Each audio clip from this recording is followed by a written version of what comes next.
Hello everybody, it's Terry with Crafty Book Nerd, here today to share with you what I read for the month of November. But first, you know what time it is. Time for our quote of the day. And it is raining here today, so this quote is quite relevant. It says, "Coming into a bookstore when it's raining is like going into a grocery store when you're hungry."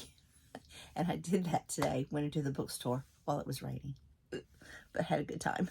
So today we're going to look at the books. Got 3 physical books here that I read in November, and I've got 4 that I had to return or they were an audiobook. So a total of 7 books for the month of November, and 3 of them, Iron Flame, Holly, Cherish, and one more, I forgot what it was, were all chunker books. So I read a lot of chunkers this month. So getting through 7 was a good task for me. So let's start. I'll try to keep these brief if I can. So the first one was The Heaven and Earth Grocery Store by James McBride. I had not heard of this book until I saw that it was a book that was selected for the winner of the National Book Award, and so I thought I would check it out.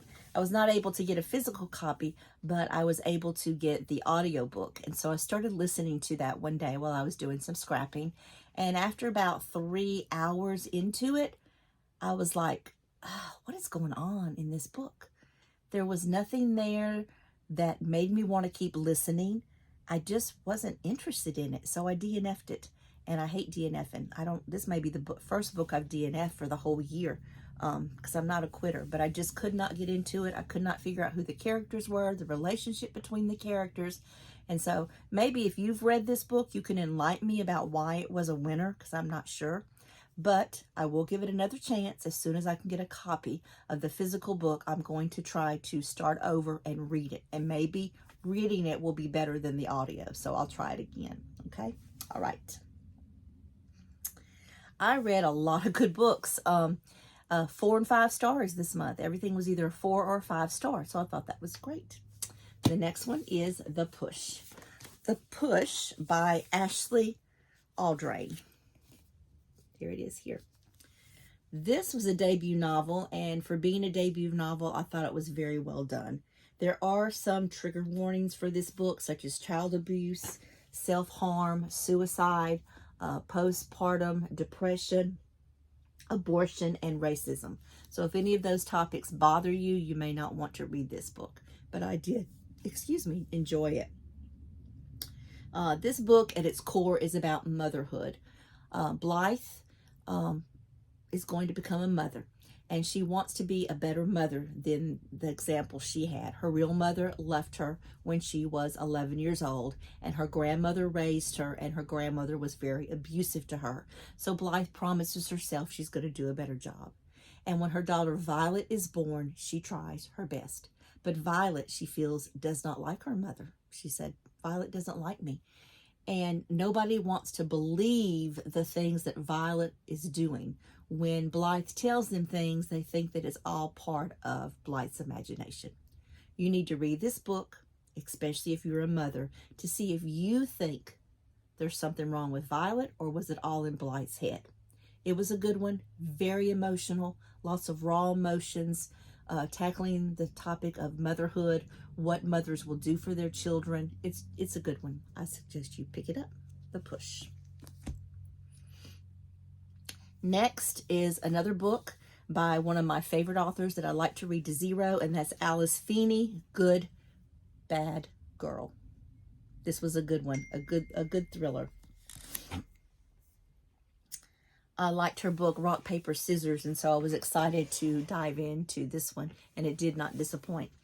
This book takes place 20 years after a baby is stolen, and at the same time, a person is murdered in a care facility. And what we discover is that these two things, the baby's disappearance and the murder, are somehow linked together. And so you got to put on your sleuth hat and see if you can figure out how they're related. There are some women in the story that come together to solve this mystery. They've got 3 suspects, 2 murders, and 1 victim. I thought I had this one figured out. I did not. It was definitely a surprise. And if you like any of Alice Feeney's other books, then you will surely enjoy this one. The next one I read was Stephen King's Holly. This one was very hyped up, a hyped up book. And I've only read one other Stephen King, and that was Fairy Tale. And so I thought I'd give this one a shot. And like I said, this was a chunker, over 500 pages. Well, not quite 500, close to 500 pages. And some people said that you needed to read the other books. I think there are 4 other books where Holly is a character in those books before you read this one. And then some people said you didn't. Well, I didn't read those others because I didn't have time before I got this one. I had it on hold and it came in, so I had to get on it.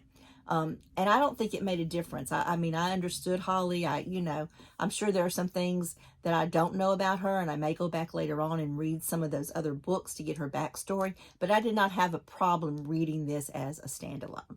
I really enjoyed it. Holly is basically a detective, and she works at Finders Keepers, which is her detective agency, and she is called by a mother who the mother's name is Penny, and Penny is looking for her lost daughter, Bonnie, and she wants Holly to take the case.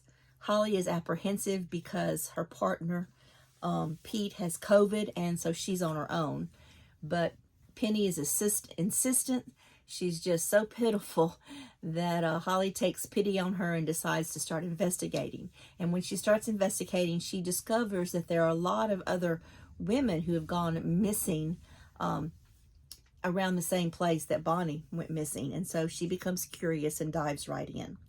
The story does go between 2 different times. We have part of the story taking place in 2012 and part of the story taking place in 2021. And I really like that. Seeing what happened and then what's happening now. Enjoyed that part of it.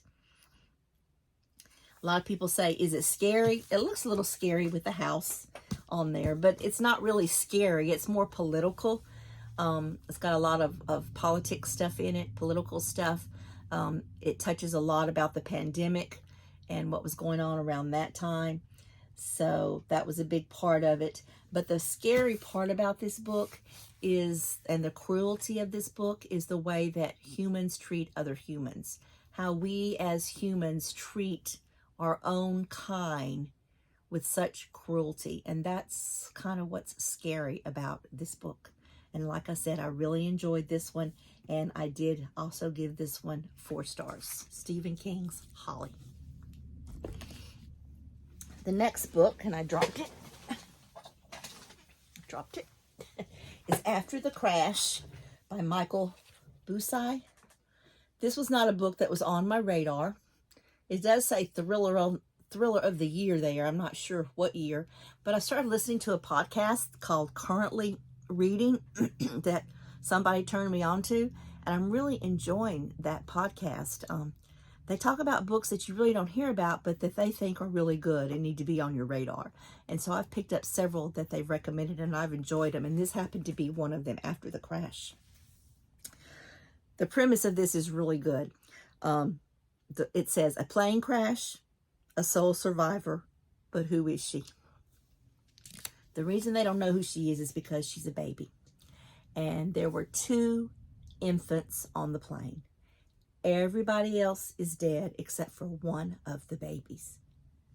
So you've got 2 different families saying that the baby is their baby. You've got the grandparents saying that that is their grandchild. And so they've got to try, each family has to try to prove that the child belongs to them.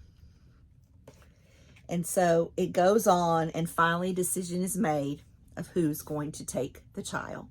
And you're not sure if it's right or wrong, and you get different little snidbits as you're reading about, well, it could be this person's because of this, or it could be this person's because of this, and it's just really hard to figure out if you got it right. I actually got it right. In the end, I was able to figure it out.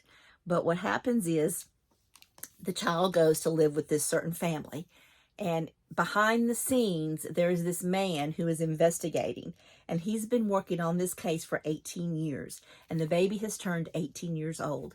And they are still not sure if she has been placed with the right family. And some things start to happen, and they start to wonder if they made the right decision.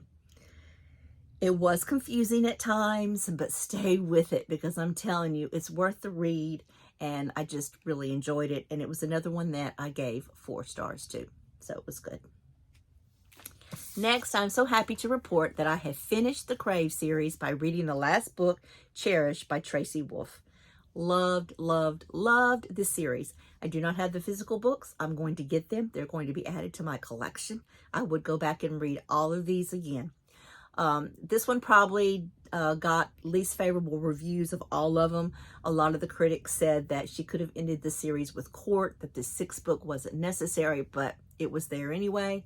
Read it, enjoyed it anyway. So we continue following Grace's story and Hudson, and I continue to just fall in love with them more and more. I love their characters. I love their relationship.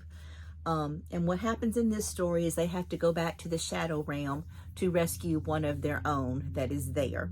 And there's so much that happens trying to figure it all out.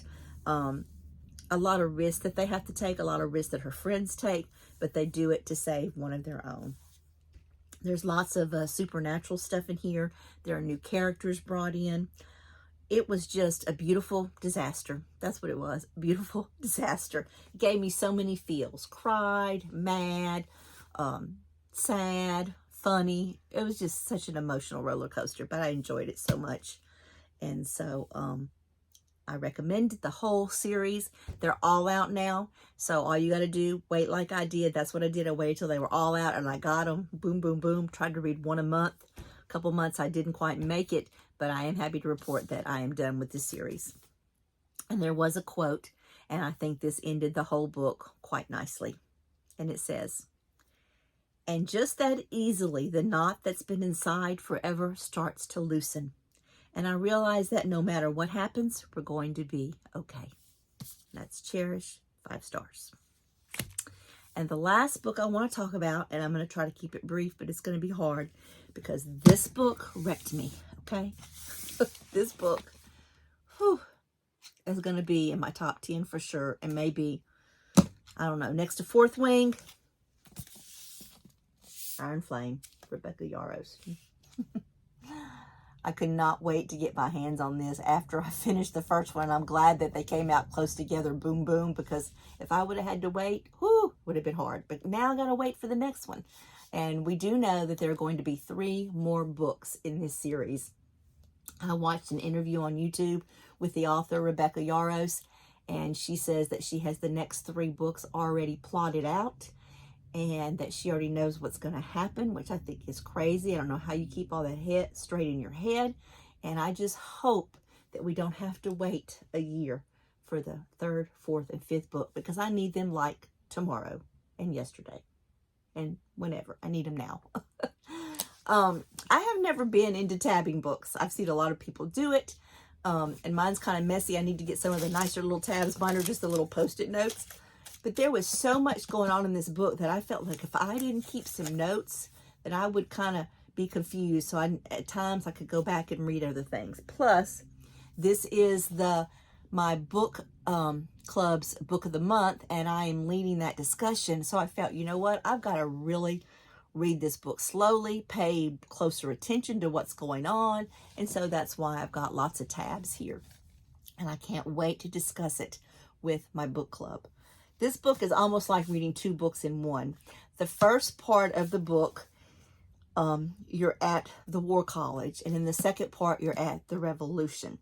So this one begins taking place right after the book ended. The first book, Fourth Wing, ended, and Violet goes back to the War College for her 2nd year with her friends.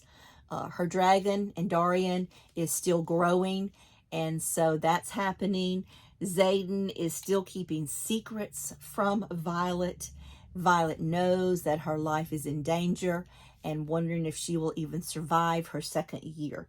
This one was a little bit slower than Fourth Wing, but then once things started picking up, they really started picking up. Lots of action, lots of things going on between the dragons. and the different groups of people. You got Dane back in the story. Can't tell you much more than that. I don't want to give anything away, but it's so good. And I was thinking about, I was like, who's my favorite character? I mean, I love Violet and I love Xaden, but my favorite character in this book is Taran, the dragon. Violet's dragon. I love how he looks after her, how he tries to rescue her when she needs him, how he knows they have that telepathic communication between each other. He's funny at times. And so far, he's my favorite character. I really do like him. I think he's a he. Or is it a she? You know what? I don't know. I'm going to have to look that up. Can you believe that? I don't know. But anyway, I like Taran, the dragon. One thing I didn't like in this book was I felt like there was a lot of fighting going on between Xaden and Violet, and they didn't get to spend a lot of time to each other. So my thinking is, why are y'all wasting the time that you do have fighting? But of course, that adds to the book. There was some spicy stuff in this book. I would consider it on the upper YA level, almost on the verge of an adult as far as spiciness, but that part was good too. It just blew my mind so much. I just loved it so much. Did I tell you I love this book? I love this book. There were so many memorable quotes in this book. I started looking, I had made a bunch of tabs of them, and I can't tell you all my favorite quotes because there's too many, but I'm going to give you a few of the ones that I really liked. The first one is, the first year is when some of us lose our lives. The second year is when the rest of us lose our humanity. Because love at its root is hope. Hope for tomorrow. Hope for what could be. Hope that the someone you've entrusted your everything to will cradle and protect it. And hope that shit is harder to kill than a dragon. I love you, I whisper. You could throw my entire world into an upheaval and I would still love you.